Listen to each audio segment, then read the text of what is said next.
সরকার, নাগরিক কমিটি, বৈষম্য বিরোধী ছাত্র আন্দোলন, এদের প্রথম কথা হচ্ছে যে সরকার যখন গঠন হয় সম্ভবত নাগরিক কমিটি তখনও গঠন হয়নি। আর ছাত্রদের নিয়োগ নিয়ে যেটা, সেটা প্রফেসর ইউনূস তার পরবর্তী নানান বক্তব্যে, ইন্টারভিউতে পরিষ্কার করেছেন। উনি বলেছেন যে আমি ছাত্রদের নিয়োগপ্রাপ্ত বলেছি কারণ আমার সঙ্গে ছাত্ররাই যোগাযোগ করেছে। পরিষ্কার, ওনার সঙ্গে ছাত্ররাই যোগাযোগ করেছে, এটা উনি ক্লিয়ার করেছেন। এটা যদি না বুঝে থাকেন, ছাত্র শ্রমিক জনতার যে আন্দোলন, সেই আন্দোলনের মধ্য দিয়ে যেই অভ্যুত্থানটা হলো, সেই অভ্যুত্থান পরবর্তীতে ওনার সঙ্গে ছাত্ররা যোগাযোগ করেছে, দায়িত্ব নেওয়ার জন্য অনুরোধ করেছেন। আপনারা তো মানে 6 মাস আগে তো এটা ভুলে যাওয়াটা কঠিন আমার মনে হয় আপনাদের জন্য, আপনারা পলিটিক্স করেন, আপনার বেশি মনে থাকে।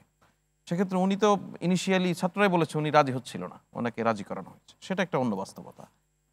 আর এখন কিংস পার্টির কথা আপনারা যেটা বলছেন, লিটারলি যদি বলি there is no king, so kings পার্টির ব্যাপার তো নেই। আর আপনি যদি এভাবে একবার চিন্তা করেন যে 8 তারিখে এই সরকার গঠিত হওয়ার পর এখন পর্যন্ত এই ছাত্ররা কতগুলো আন্দোলন করেছিল, কতগুলি দাবি নিয়ে, রাষ্ট্রপতির অপসারণ বলেন, কয়েকজন অ্যাডভাইজারকে তারা মানতে পারেনি সেটার অপসারণ বলেন, জুলাই ঘোষণাপত্র বলেন, তো ওনারা তো প্রতিনিয়ত সরকারের সমালোচনা করে যাচ্ছেন, সরকার আমাদের দাবি মানছে না। কি দাঁড়ায় জিনিসটা হচ্ছে, আমি যেটা ব্যক্তিগতভাবে মনে করি সেটা হচ্ছে যে এখন নতুন কোনো রাজনৈতিক দল যদি গঠন হয়, যেমন আপনি নাহিদ ইসলামের কথা বলছেন, সে আপনাদের রাজনৈতিক দলের ছাত্র সংগঠনের নেতৃত্ব দিয়েছে এক সময়, বা ছাত্রদের যে পলিটিক্যাল পার্টি বা যে পলিটিক্যাল পার্টি গঠনের উদ্যোগ, সেই উদ্যোগের সঙ্গে যারা আছে তারা অনেকেই আপনাদের পার্টির সঙ্গে ছিল এক সময়, তাহলে ওনাদের ব্যাপার আছে। এটা হচ্ছে ধরেন এক ধরনের নিজেদের সরাসরি কর্মী অথবা নেতা যাওয়ার ব্যাপার।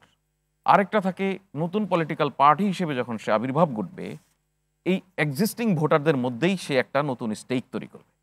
সো পলিটিক্যাল পার্টিগুলির মধ্যে এই যে আলোচনাগুলি হবে, এগুলি কোনো বিবেচনাতেই আসলে সরকারের, আপনারা যদি মনে করেন, আপনারা যেটা প্রত্যাশা করেন, আপনারা যেটা মনে করেন যে সরকার আপনাদের প্রত্যাশা পূরণ করতে না পারলে আপনারা সমর্থন সরিয়ে নিয়ে নেবেন, সরকার সেই সমর্থনটা ধরে রাখার ভয়েই আপনাদের যেন সমর্থনটা না হারায়, ওটার জন্যই এটা নিশ্চিত করে যে এই ছাত্ররা, এরা যদি পলিটিক্যাল পার্টি ফর্ম করে করুক, এরা রাজনীতি করবে করুক, এটা তাদের বিষয়।